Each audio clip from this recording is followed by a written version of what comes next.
Jæja, komið þið sæl og blessu, það er einhverja að nota það, heyrðu ekki að hvað þið mér? Ég sé það bara dægur. Svo reyndi að ræða upp úr líka, mér finnst það líka leiðilega. Ég að segja ykkur, ertu byrjað að taka tíma? Gauti sagði að þetta var 8 mínútur, ég mætti eiga hans 12 þá afkvæm. En ég á að tala til 3 eða ekki Kári. Ég hefði nú reyndað að nefna þetta erindi mitt eitthvað annað ef ég hefði vitað að þetta er sett hér upp í höflu Aldur og Eilíf í yfirskriftunum og erindinni sem sá hérna. Það finnir eitthvað djúpítinn texta heldur en leitin að af og ömmu. Það er svona öðru, já, ég útskýr það aðeins betur eftir. En allavega, ég mikið rosa vænt sem að vera komin. Samt fyrir að segja, þegar Einar Gylfi hafði samband og sagði, þú ekki koma að tala af eiginefninu? Hvað er það? Það átt svona að fáu gamla eigamenn til þess að 37 ára. En það er gaman að hafa öllum gamla eigamenn öllum kynslum og og gaman að þessu sé komið og orðið og það sem ég ætla að segja eins frá mér, ég heiti sem sagt Ólafur Jóhann, því virðulega nafni og er fæddur 81, sonur Sönu og Sönu í apótekinu og Bokka Kúlusmins sem er nú kenndur við kannski ekki alveg fallegasta mannverki hér í Vestmannaeyjum en hefur þjónað samt ákaflega vel og þau sem sagt, þau ekkert eigin. Þau eru bara að flytja stinga Já, það setja hérna tíman á, sko,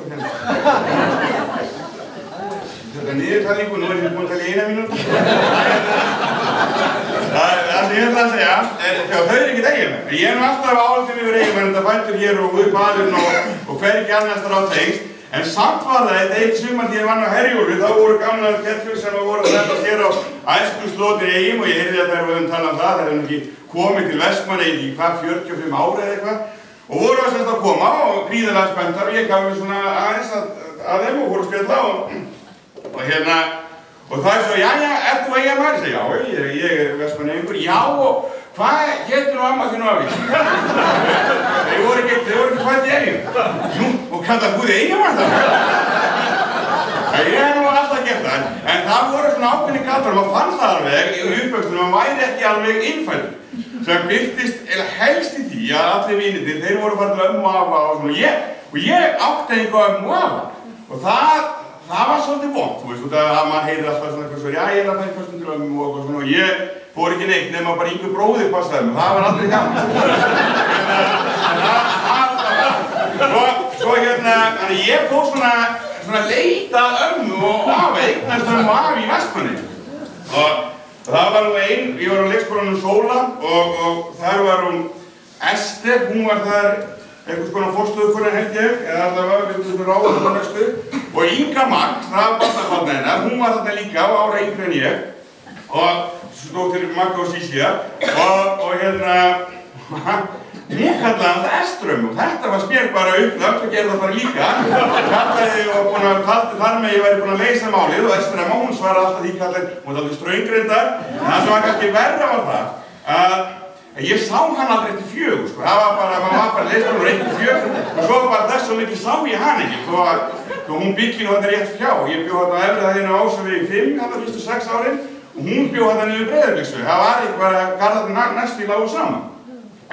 Þannig ég fór nú svona eftir að finna einhverja aðra lausnir á þessu og datt nú sannlega í lukkupottin þegar að Halla og Dóri Ben og Bergur bróðurinn Höllu flutt á neðri henni á okkur. Það voru svona, það var ekta svona amma og afi, áttu svona nammistauk og maður gæti alltaf droppað inn og svo var eitt sérstakur plús sem þau höfðu og ekki við. Þau voru með áskriftarstöð 2 og það var nú mikill munaður og sérstaklega þegar að mikkurum knopnuðum hætti að þá var það að tengja það upp þannig að þau voru með kveikt og afreglunar niðri á sér að þá gáttum við oft á stöð 2 líka upp ég veit ekki hvað er aðferð og noti í þetta en þetta var alltaf að gert og við nutum bara bóðslag og horfum á stöð 2 og svona en það var þó galli að þau slögt alltaf á afreglunum á nóttu eða kvöldið þegar þau voru að sofa og það var sérlega óhefnilegt þegar afinn byrjaði alltaf 9 á laugardagsmorgun og þá voru þau ekki slögt og fór ófá ferði þarna niður til þess að biðja að kveikja afröndlarunum og þá komuðu nú alltaf sér. Þetta var svona ekki að passa, en það urðu nú samt alltaf ígildu að hafa. En leitin hélt áfram, samt sem áður. Og það var nú aldeilis draumur þegar að Holti var byggt Ásæfuðu 2, bara fjölbýlist hús fyrir gamanmenn. Það var bara, hafði maður bara bótt aldeilis í og ég var, pabbi var að vinna hérna á Stein og Olla og ég var alltaf eitthvað sníklast þarna á byggingarsvæðinu og þar einmitt hitti ég Perlur frá Bólstaði og Dodda mann hennar, þau voru búin að kaupa sem nýbú og voru alltaf að skoða hvernig framkvæmdin gengur og ég náttúrulega límdi mig á þau og ég er að hugsa frá því að þá voru þau bara rétt eitthvað 60 og ekki einu sinni það sko. Þau nefndi alltaf að hafa mann með og Perla, hún var alltaf að gefa manni bara kökur og svona að flutt inn og maður settist þarna í spjall og þess að hafa nú vini mín sagt bara þú hafa nú verið að byrja ungur bara í presskapnum að vera undirbúa líkræðarnir, alltaf það nefndi endilega alltaf umræðarnir, það var nú að fara í það. Og þú veist, maður sá að maður grætti helling á þessu, ég meina eins og til dæmis Dóri, Ben og Halla, þú veist, maður fekk alltaf namn og það var svo bröðurum í ídífu og þetta var maður alltaf vist og bankað upp á og alltaf hvernig hlýlega tekið á móti. Og þannig að ég hélt nú áfram og fann nú líka ágætlega gott gamalt sett hérna upp á Hvítingavegi af Gunnar Happa og Björn. Það var nú alveg sérkapítuli. Maður þættist með Gunnar Happa upp í Helgavægsgryfju og göttunni og leiði nú aldrei þegar Gunnar Happa og hann hafði mér mynd í Ranis á ferðinni. Leiði þegar Gunnar Happa og þetta alveg satt í þegar við lokaði hurðinni einu og svo gekk út á götu og aftur hvort væri hít og setti svo upp í lötuna og bara gaf aftur merkilegt að aldrei skulle hafa orðið slys þarna eftir því sem ég best veit. En það var rosalega gaman og Björg alveg yndisleg kona og þau hjónin svo þættist maður hérna hjá Sigga Reim og þetta var svona bara voðalega skemmtileg leik á og gerði það verkum stór hópur af mínu vinahóp var bara þetta fólk yfir sem við nú erum að koma yfir og flestir er að koma yfir græna torfu en þó líður Perla en þetta var rosalega gaman og maður hætti sér aldrei yfir skólavinn því það voru svo miklu villingar sem bjöggu upp á það var fólk sem maður var ekki mikið að senda upp en málega ég held samt ég held að ég hafi verið bara frekar svona góðu drengur. Ég man eftir 2 prakkarastrikkum sem ég gerði og það var bara í algjöru einlægni. Eitt var það var svona tísku að gera síma. Ég kunni það nú ekki en ég og Friðrik Páll vinnum sem bjó hérna upp á horni á Kirkjuveginum og Víkingaveginum. Við ákváðum að taka þátt í þessu. Hvernig gerir maður svona síma? Það er bara maður hringir bara eitthvað í einhvern sem þekkir ekkert og svo talar maður eitthvað. Og við beint í símaskrána og fundum eitthvað númer og úr var það að við hringjum Steypustöðin í Vestmannaeyjum og við höfum verið Atli heitinn í Steypustöðinni. Og ég segi sko, já, halló, vorum við Steypustöðin eða eitthvað svona og við byrjum, heyrðu, segja brandara. Og brandari var svona, einu sinni voru 2 endur sem getur fram og aftur. Síðan dó fram, hver var þá eftir? Hann sagði samsamlega, þá sagði maður brandara. Þetta ekki engin svona hristur að skóla sinni. Það var alltaf eitthvað neitt og við vorum bara svona bara spjalla, veginn bara. Hvað heitir þú? Ég Dóri og hver er pabbi þinn? Það er Boggi Kúlusmiður og þetta var bara að ég fannst bara alveg ágætt spjall hjá okkur. Nema, svo kem ég heim kvöldið og þá voru foreldrar mínir ekki sérstaklega ánægðir. Ég sé bara liggjandi í símanum daginn og hringjandi hingað og að gera þetta akt í mönnum. Hvernig fréttir þið? Og pabbi alltaf að smíða og mikið í samskiptum alltaf og þetta var líka bara eins og ég veist ekki hvað kostaði að hringja þarna í gamla daga. Þetta var bara eins og maður hefði bara stolið bara á bankabókinu. Þetta kostar mikla pening og svona gerir maður maður ekki og þetta þess að annar prakkarstík sem var líkt var það að því að fyrir bara Björn Jónsóri að fóru að kveiki sýnir austur augu og við fórum með hermanninga þegar Oddsteinsbræðurinn þarna sem byggur upp á Bústaðabraut og þeir sögðu þetta var það albesta sem maður geti gert fyrir gróðurinn að það var að kveikja sýnir því þetta væri svo gott fyrir nýja grasi sem var að koma svo er það líka gott fyrir fuglana og ég stóð algjörlega í þeirri meiningu og ég var að gera bara heim í góðu verk með þannig að það er gaman að þessu svo kom ég bara stoltur heim með brunagata og buxunum og var tótt svartur framan og móðir mín hún er nú alveg með jafnaði að gera hún var ekki satt að dreifja það varstu búin að kveikja í og eftir þetta þá var ég að senda í sveit og mannsins hennar og það var ekki svo þú veist, gerist það gekk hérna bara upp á Suðurland sko, það var bara eins langt og hægt það var í Eyjafjörð þangað fór ég í sveit alveg þangað til ég var úr 18 ára mamma haldi að ég væri orðin svona bara hægur að búa í fjölmenninu en nema það sko það farið alveg leið og bara daginn eftir að skóla lauk og ég mannist þú, þegar Bjössi kendi við sem Bjössi eitthvað svona, hann kendi við öðrum bekk og þá var það þannig að mamma sendi mér missi áður en skóla lauk vegna þess, hún sagði það er svo mikilvægt að gaf þá skýringu að það er svo mikilvægt að ég fengi að fylgjast með sauðburðinum það var engin kind á bænum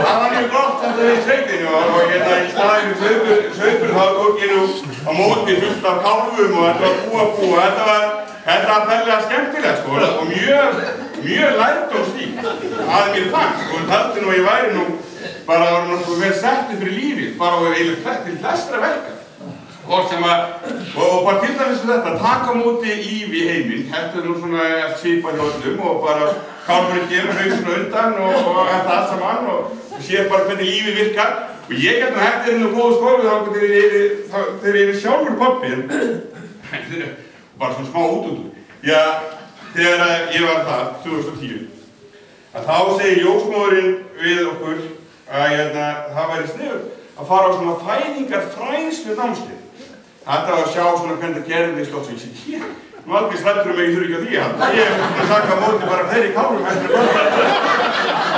þá fekk ég nú svip sem bæði voru sexuminni og ljósmóðurinn sem skildi að ég ætti nú bara deyja og fara á námskeið sem ég og gerði fór á þetta námskeið og það var mjög gott og ja svona þetta var svona fæðingarfræðslu námskeið og það líkist eitthvað sem húsgeði svona sem var ekki séð í fjósinu sko og það svona mér minnist það líka að svo þetta voru ykkur 5 skipti eða 10 skipti eitthvað og svo sagði já og svo í næsta tíma þá er það alltaf að tala brjóstakjöfuta og ég sagði pásaði já ég þarf eftir að mæta það þannig ég hafði séð bara skildi ekki að þetta verið þessu námskeið það ég hafði séð bara fyrst þessi kálfarnir gerði þegar þeir voru svona heim það var bara beint og spenna þannig að þetta myndi nú rúla nokkuð svolítið það var ekki aftursvipi frá Siggu minni þannig að það var svona þetta ég man það en það voru þetta var sko Reykjanesbæ og það fullt að skrýta út í það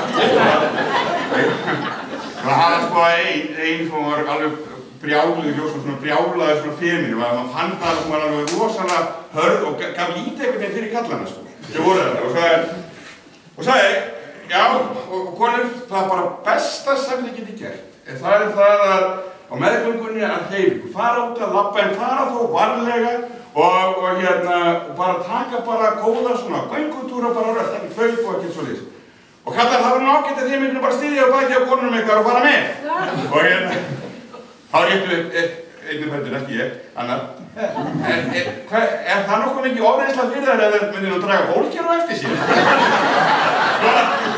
þá var þetta annað það sem var greinlega þau voru ekki mikið að bonga þau greinlega voru komast að þetta saman og en voru greinlega ekki saman þú þekkist einhvern veginn maður sá þá svo einhvern kaffir þá var ég skella svona já hvenær eigin þið von á og svona og það var svona spjallu verður bara á Og þannig, já, það þarna og sjá, hvað búi? Já, ég bý nú bara Reykjavík og eitthvað svona og já, þið ekki saman. Nei, sko, það þannig. Það alltaf verið að tala þetta, hvað eru margir sem deyja af völdum áfengis, en aldrei tala það hversu margir fæðast af völdum áfengis.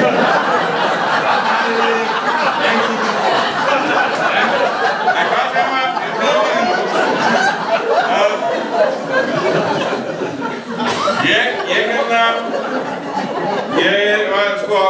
það var alveg ótrúlega gott, þá náttúrulega að tala veturna, ótrúlega gott að alast upp í Eyjum og viðfangsefni mörg og góði vinir og traustir og við fluttum svo upp á Fjólugötu og þar búa foreldrar mínir ennþá og þar sem sagt var bara gott samfélag og gott líf og áhugamálin á þessu tíma, Ingu bróðir, hann var alltaf á fullu fótbolta og einhvern veginn heldur þá allir að ég yrði líka góður í fótbolta og maður sendur á fótboltaæfingu og það var rigning á fyrsta æfingardaginn og ég mætti nú bara í stígvélum það var ekki töff á þeim tíma en ég var aldrei sérstaklega laginn í fótbolta og kannski rétt bara það til myndbandsupptaka af einn æfingunni og ef ekki bara, ég ætla bara að sýna ykkur hana, bara svona í trúnaði. Þá ég þarna númer 11 á æfingunni og bara sýna mér þetta myndband. Þarna ég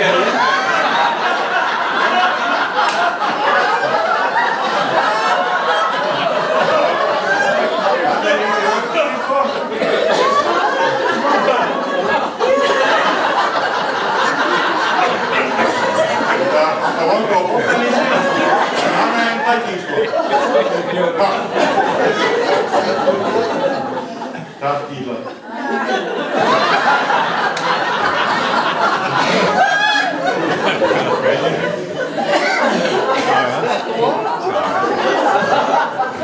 Einís eftir sókn þarna já.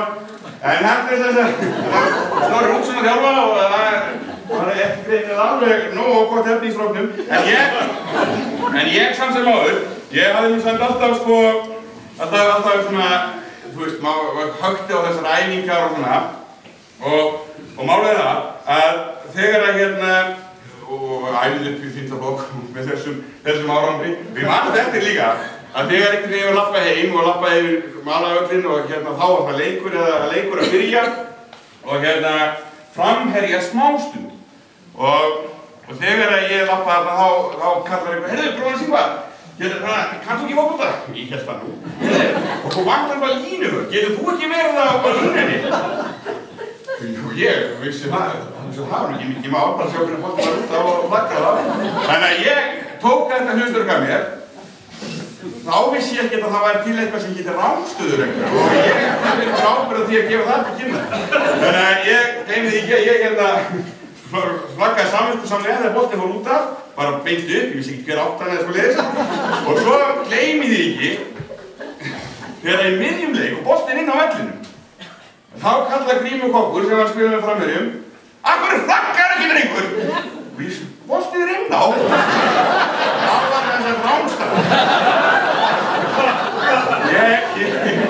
Ég dugði í þessu fram að hálfleik, þá fann ég hann Daða Garðarsson, hann var þarna eitthvað að stinga sig, heyrðu Daði, takk þú flaggi, ég þarf að fara heim og borða. Hann gerði það og ég veit ekkert svo sem hvernig gekk hjá hann. En málið það að sko, það er ótrúlega margar og dýrmætar og bjartaminningar frá þessum árum í Vestmannum og eins og heyri. Og það sem maður fór þá að gera þegar maður gæti ekki spila íþróttum að maður fór að fara í tónlistarskólann og lúðrasveitina og það gaf manni heilmikið og síðan fór ég svona, þegar ég gæti ekki í fótbolta, fór ég í kirkjustarfi. Þar var enginn að keppa neitt og bara þær voru þarna Sigurún, Þorláks og Hrefni Hilmars og þær voru svona ígildömmu af sem var bara koma til seinni barna á þriðjudögum og færi í 10 og svona. Og það hafði þessi miklu áhrif að maður að enda í þessu starfi sem maður er í dag, að vera þjónandi prestur og bara ákveðlega þakklátur fyrir þetta allt saman. Og svo líka náttúrulega, út af maður var náttúrulega aðeindáttur upp í þetta, bara lífsmotto, að elska Guð og hata káir. Þetta bara svona, var eitthvað sem að hlægum mann í gegnum allt, bara eitthvað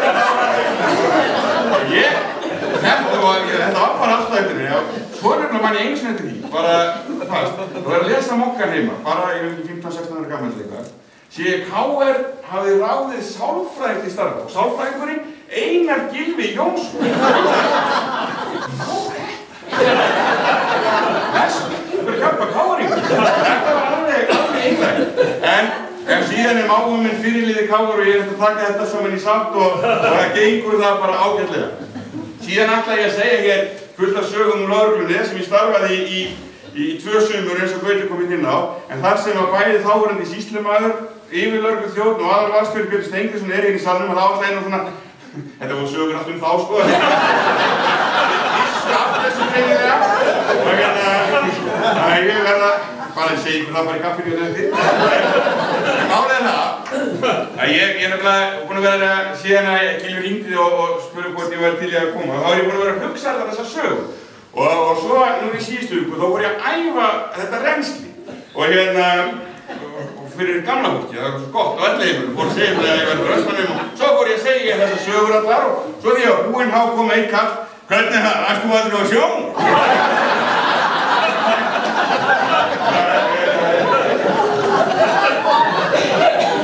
Hún þykir ekkert sérstaklega merkileg sá ferill minn, sjómannsferill. Ég var sem eitt sumar sko þerna á Herjólfi.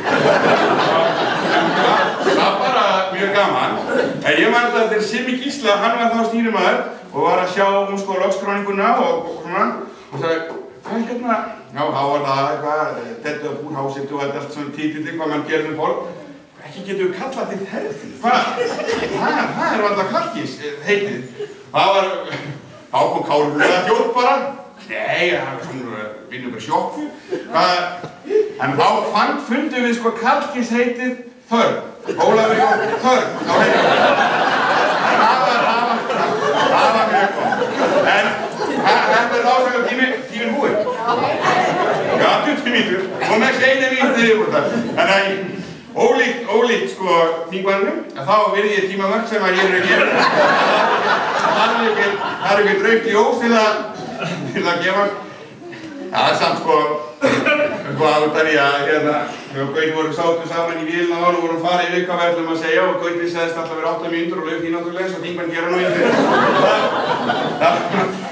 Það var einu sinni, bara svona til þess að enda þetta okkur skilja. Það var einu sinni hérna maður sem kom til mín og sagði hérna, það var bara kom til mínu mánuði og sagði þetta var í orðlagsnúr, ég setti í messu í daginn áður og hérna hattinum hann sagði bara að þetta verið stólað og svo vissum við ekki alveg hvernig vettunum var þetta var kannski full lítið mála þegar ég verði í lögreglun út af þessu og svona og ég sagði bara, ég sagði herðu, við gerum þetta bara þannig þú kemur messu næstu sunnudag ég ætla bara í staðinn fyrir rýtningarlestur, þá fer ég bara með boðum. Tek það bara sem rýtningarlestur. Og þegar að kemur að boðorðunni, þú skalt ekki stela, skaltu lítið kringu það. Og það var bara eitthvað skeitt þetta var niðurstaðan og svona og svo hérna kemur hann í messu og ég fer við boðorðin og svona og svo í messukoffinu eftir, ég segi, hvað sér þið sástu? Það var eitthvað skömmustulegur.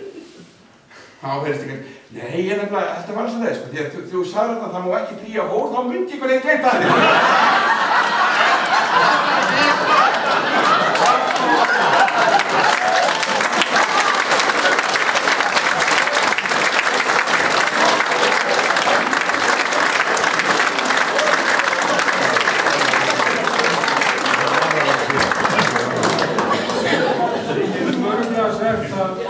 Kynjaskiptingin og skemmtiskiptingin hafi haldist. Og áður en að ég bið Einar Gylfa að loka dagskrán okkar orðum og bjóða ykkur svo í kaffi hérna eftir, við erum með kaffi hérna við rýminu, við komum ekki fyrir hérna. Að þá að segja að fá að nefna örfáum orðum hver dagskrár sem eru framöndan hérna í húsinu. Á föstudaginn kemur kl. 17:15 og þá ætlum við að bjóða upp á 2 kvikmyndir, Vann til Öne frá 1968 og Vatn til Eyja frá sama ári. Og þetta eru myndir sem taka samtals 40 mínútur í flutningi og það markar loka dagskrár til minningar komið vatnsins til Vestmannaeyja. vorum með hlæsilega dagskrá hérna uppi Sagnheimum, við munum eftir því og þetta svona lokin á því og danska myndin komið með íslenskum texta, þegar menn vilja horfa á það. Og sunnudaginn kemur klukkan 13 til 14:30, þá verður boðið hérna upp í Sagnheimum hjá Hörpu. Þá munur Ragnar Óskarsson og Þórólfur Guðnason fjallum árið 1918 hérna í Vestmanni, Íslandi, heiminum. Og það við getum sagt að þessi dagskrá í Sagnheimum marki upp á því að minnast þess að á næsta ári eru 100 ár frá því að Vestmannaeyjar urðu kaupstaður.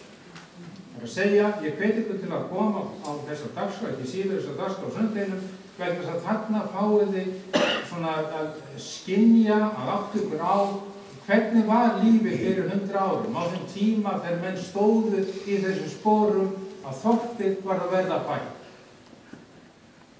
Viku seinna, sunnudaginn 21.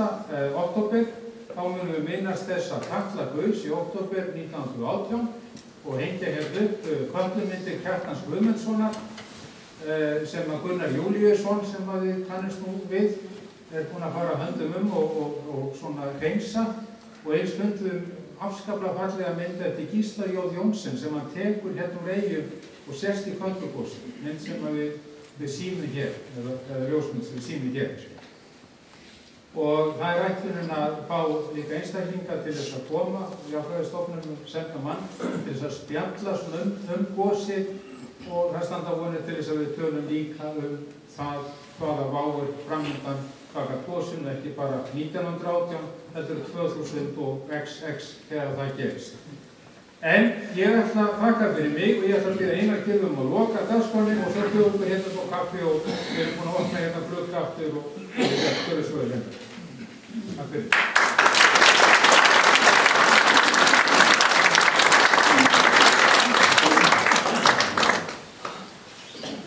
Þú veist að ég ákvað að smegja mér eftir hérna. Þegar ég gekk inn frá hann hjá klósturinn þá rifjaðist upp fyrir mér að ég var í Alþjóðhúsinu í gær. Það var yndisleg stund. Það var bara mögnuð stund, þetta var bara þetta var skurður upplifun. Hvað er þessi dimma búin að vera aftur í líf? Það byrti ég við þessi mannur, hann kom hérna og talaði við okkur. En það rifjaðist upp fyrir mér eins og minninga, þannig að þetta endur að gera Alþjóðhúsið meira í upprunalegt form, ekki satt? Þannig að já, og það bara við það, þá til dæmis rifjaðist upp fyrir mér síðasta balli sem ég var á í Alþjóðhúsinu, einhverstaðar rúmlega 20 eða eitthvað, og þegar ég var að æla inn á klósti. Og það var opna fyrir svalindarinn aftur. Já, og ég bara hérna gangandi auglýsing, talaði í ós og þröstum og sendlum og opnaði það. Og þar myndist ég þess að hafa verið í heitum faðmlunum við aðkomstelpur sem ég veit hvað heitir. En í mannendur var í silfur glimmer kjól stundum. En það var svo langt síðan að þetta var ekki svo En þegar ég var að hugsa hvernig ég ætti að vera mikið þema svona í lokin og þá var ég að hugsa ég ætti kannski að tala bara þetta, hvað það er mikið, eitthvað svona, já. Ég er alltaf stressað að ég ekki að segja eitthvað áður þegar ég kemur. Þá var ég að hugsa að tala með hvað er mikilvægt fyrir okkur að rækta minningarnar og eiga góðu minningarnar og sættast við vondu minningarnar og koma þeim á einhvern stað. Og svo tók ég líkt töskuna sem ég tek alltaf þegar ég fer til Eyja, tekur tvær tennunarbuxur og peysu og svona. Og sá ég miða það sem þetta var allt saman. Og það var þegar ég voru hérna uppi og Egill og þeir. Mikilvægt að rækta minningarnar og þá rifjaðist upp fyrir mér að þegar kona mín fór að vinna með fólki með heilabilaða, var svona dagdeild fyrir heilabilaða og fór að vinna svona tíma og sér Gylfi væri ekki til í að segja mér nokkar svona sögur úr Eyjum og kannta mig ekki svo mikið sögur úr Eyjum og svona gömlu fólki og svona. Ég sagði ekki slagta sögur. Já, flott er fínt. Svo ég ykkur vikur og svo segir ég hvernig virkuðu sögur úr Eyjum. Það virka bara mjög vel. Þú vilt ekki fá fleiri? Nei, þess að duga alveg.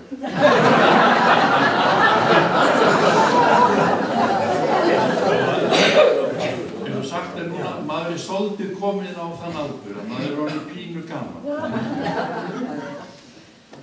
Það við tekið þessi með pínu soldið og soldið. Það hefur sagt, já, gamla konar, hún pínu dó í síðustu viku. Það verður soldið að jarðan á þriðjudaginn. Það hefur tekið þessu. Það er svo komin alveg útbremið. Eitt sem rifjaðist upp fyrir mér að ég man eftir því fór upp á Breiðablik og horfði á taflfélagið að það var á sunnudegi, það var taflæfinga eitthvað svoleiðis. Það voru ekki til svona skákklukkur eins og þeir sem að veit ekki skák, þá íta menn á skákklukku, þau eru búin að gera leikinn og þá byrjar tíminn hjá hinum að ganga og svo framvegis og þá var það bara þannig að það var eitthvað sem stjórnaði þessu og sló í bjöllu á 5 mínútna fresti, þá átti fyrst átti hvítarleika og svo var bara beðið 5 mínútur á skákklukku. Og svo var það þannig sem að þeir voru skákmót, þá máttum við bara hugsa svo lengi við vildum. Þetta var, pabbi sagði við það, þannig hafði það verið áður.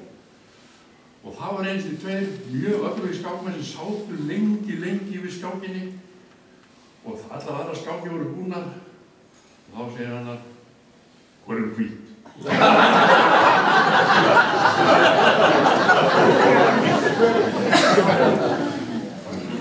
Grens, sem kannski ekki nefnilega áriðast að lesast að heimild. Hann sagði mér einu sögu Halldóri Kolbens, hún bara mjög trúverður. Hann kom einu sinni á aðvendunni inn í Jónsborg, Halldór Kolbens, og sagði hér sé friður, hér sé ljós, og rafmagn sé dýrt.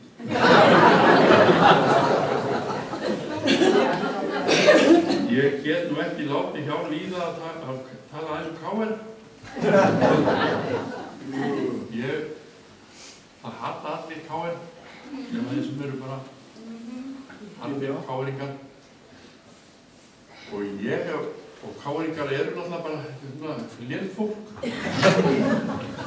og ég hef alveg bara persónulega reynslu af þessu.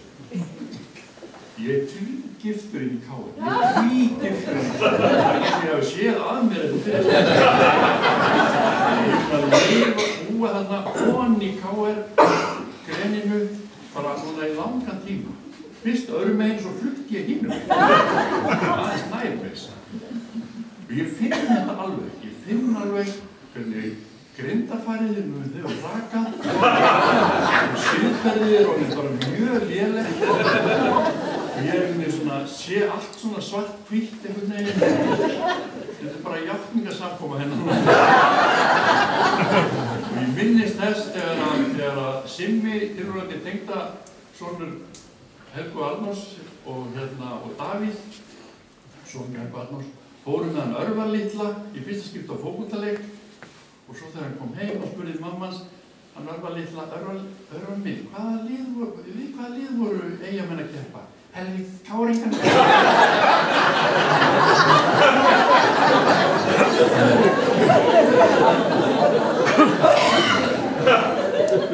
Og það rifjaðist líka upp fyrir mér þegar hann Gísli sá og upplýst móðsynuna að allur bæri vissi hvernig börnin eru til.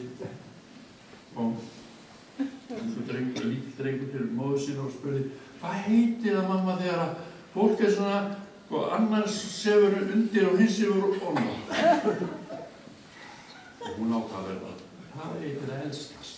Og það er þannig sem börnin verða til og svo nei, nú man ég að það heitir koja.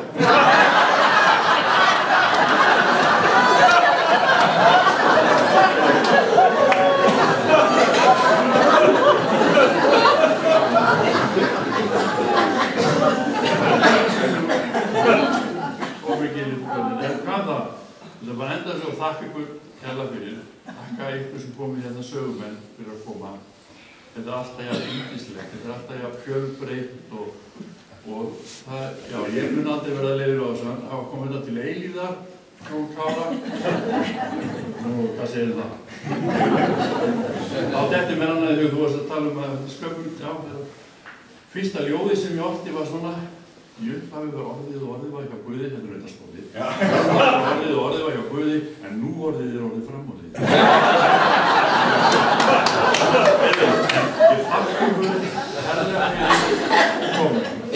Og þið sem komið hérna hvert skipti og eru svona jákvæð og gerið þetta ekki síst, það er ekki síst þið gerir þetta af svona skemmtilegum frábærum upplifun. Mikið þakka ég til að koma inn aftur næst. Takk.